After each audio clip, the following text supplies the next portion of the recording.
Hi amazing family, welcome back to my channel. My name is Procy. If it's your first time to be here, thank you so much for tuning in. I do appreciate your love and support, guys. May God bless all of you. Today I'm going to be answering some of your questions. I have them here written down, so I'll be reading them and then I'll be answering them. And one of them is, what pushed you to join on dating or online dating? I think that's what they wanted to mean, online dating, and who told you about it?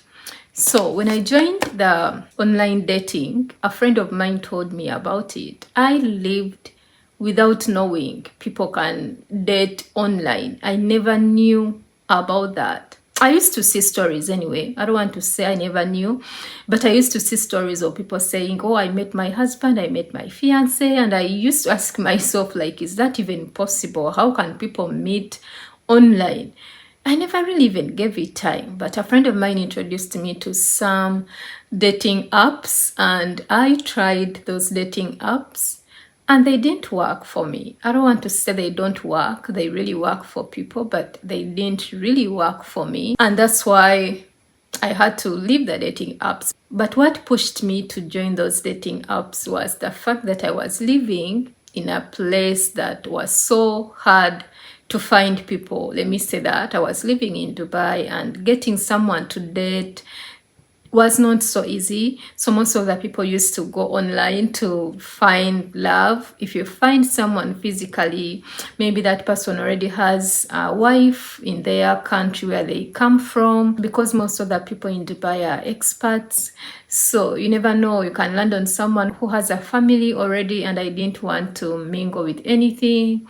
So yeah, that's why I had to join a dating site. So how long did it take him to introduce you to his family? It didn't really take long. Like, you know, when you first meet someone, you can't just introduce them to your family because you don't know whether this thing is going to work out. So it took him like months, 2-3 months. And then, yeah, he had to introduce me to his family. It's the same thing with me. I think the first person I told about Ken was my sister-in-law. She's a pastor. And I told her about it for her to pray for us. I even sent her a picture of Ken to pray for us, to ask God more, to do more praying about it, you know. So, but that was not in the beginning. I had to first take some time to know whether this person was real and he was, you know, he was serious with me. So I didn't just tell. I didn't want to introduce him to my family and then things go east and west, and then, you know. So yeah, that's why it took some time before introducing him. And it was the same thing with him. It took just months for him to introduce me to his family. So another question is, was he spoiling you with gifts or money in your long distance relationship? I remember one time, this is one thing he did when we first met. I'll never forget this. I had a toothache. I used to have a lot of problems with my teeth. So I had a toothache, and you know, in Dubai, going for a tooth appointment or going to a dentist, let me say that, it is so expensive that a dental insurance is not even included in your insurance. It's not there. So yeah, your bosses have to be paying for you for that, and you have to also be paying something like that. And I had issues like that, and I remember that time we had just met like days, you know, it was just days. I was dying of that toothache. It was really killing me. So we were just talking. I didn't even ask him. We were just talking. I told him, you know what? I have really a toothache. I need to go. It has to be removed or something has to be done. So he asked me, how much do you need? I told him, and then he sent me that money. So when I went to the clinic, I was going to pay, and then my boss said, no, Prosy, you don't have to pay. I'm going to pay for it. I thought he was joking. He said, no, Prosy, you don't have to pay. I'm going to pay this fee. So when my boss paid, I felt so bad. I told this guy I had just met, I told him, you know what, can I send back the money? Because I'm not going even to use it. You know, it's the money you gave me. I didn't even ask you for it. You sent me the money, and he said, no, it's okay, you can keep it. So that was so cool, and it was so beautiful. And I said, thank you, sir. Thank you. Thank you. What was your experience on the dating apps and sites? Any weird experience? Ever paid on the dating app? This is my weird experience. The weird experience on dating apps. You find people and they start asking you for funny pictures. They even send you those pictures. I just hate that part of dating apps. I don't really like it. Anyone who used to send me that, or anyone who used to use any vulgar language, I could just block you or even just leave that site. I just hated the part of being, vulgar. I don't like that. Yeah, so I once paid. You guys, I paid. I can't even believe it.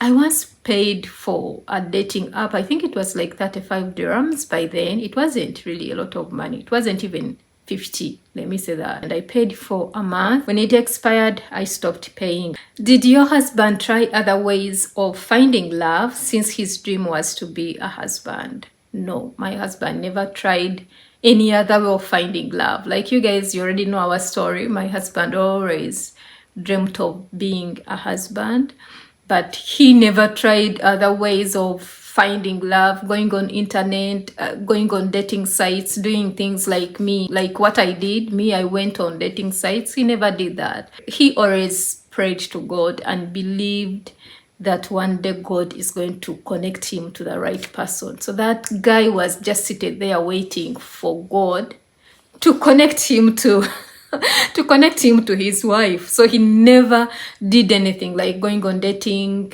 things, looking for someone, doing things, going through a lot. No, he didn't do anything like that. Another question is, while finding love online, were you specifically looking for a white man or a serious relationship?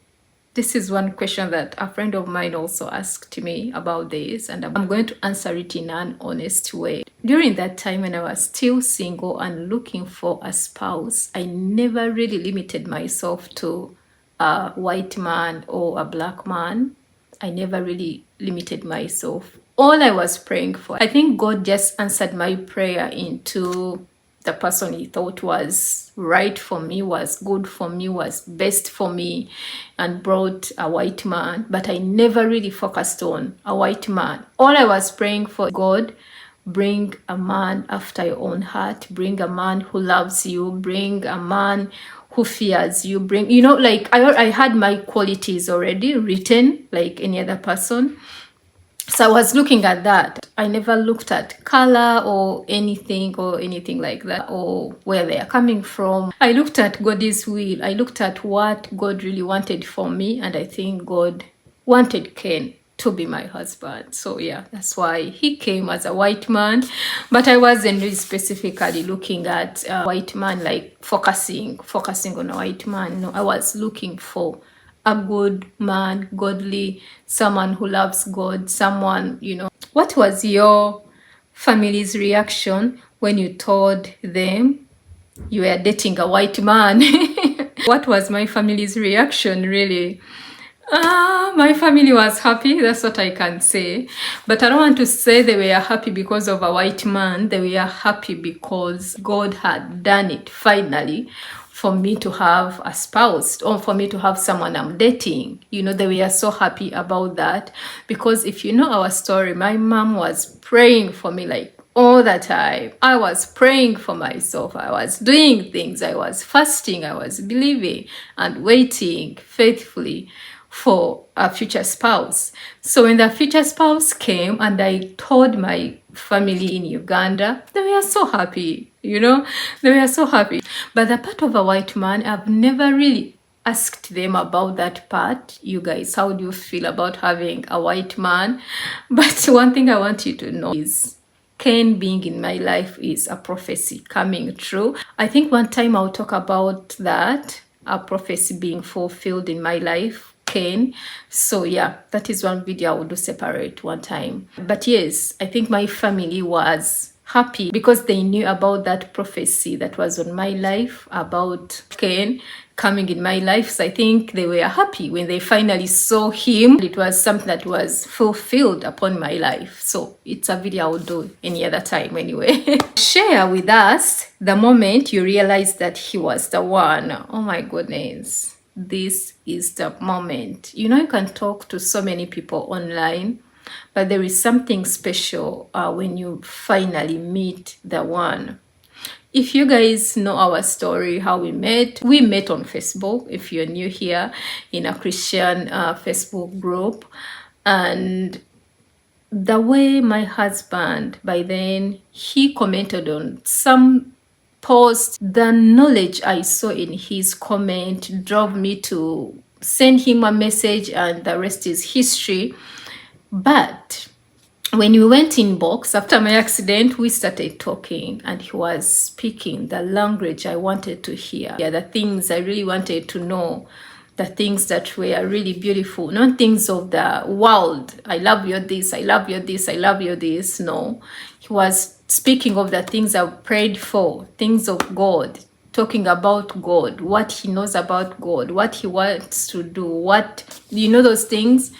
To me, that was enough. I never looked at anything, I didn't even look at anything. I feel like that was one thing that really made me look at him as my person, as my future husband. That's what I can say. Yeah, that was it. So you guys, let me hope you've enjoyed this video. I hope I've answered some of your questions. If you have any other questions you really want me to answer, I'll be so glad to answer them. So thank you so much for being here with me and watch me talk to you, answer these questions. Thank you so much. May God be with you and may God bless you so much. Take care. Bye.